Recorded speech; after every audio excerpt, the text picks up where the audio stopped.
আমাদের সামনে একটা কন্ট্রোলার দেখা যাচ্ছে, দাতাই কন্ট্রোলার। তো এটার সব সেকশনগুলোই ভালো আছে এবং ড্রাইভ টাইপ সবই ভালো আছে, কিন্তু এই কন্ট্রোলার কোনো মোটর ঘুরছে না।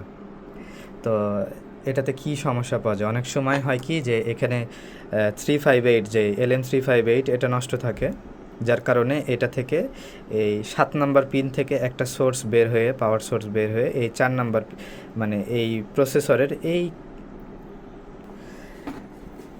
উল্টো দিকের 4 নাম্বার পিনে আসে। তো আমরা দেখলাম যে এটাও ঠিক আছে। তো এখন এটার সমস্যাটা কি আপনাদেরকে একটু দেখাই। এই যে পিক আপ দিচ্ছি, পিক আপ দিব, কিন্তু কোনো মোটর ঘুরবে না, ঘুরছে না। এলইডিও ব্লিঙ্ক করছে।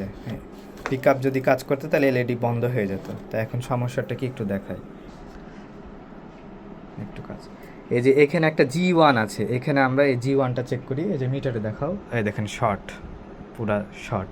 এই G1-এর জন্য এখানে নিউট্রালের মতন হয়ে যাচ্ছে, যার কারণে এটা আর চলছে না। এখন আমরা এটাকে রিপ্লেস করে দিব, জাস্ট উঠিয়ে ফেলবো এটা।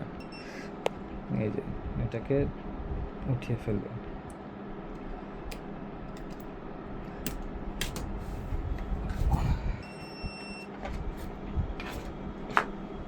এবার পাওয়ার দিলাম,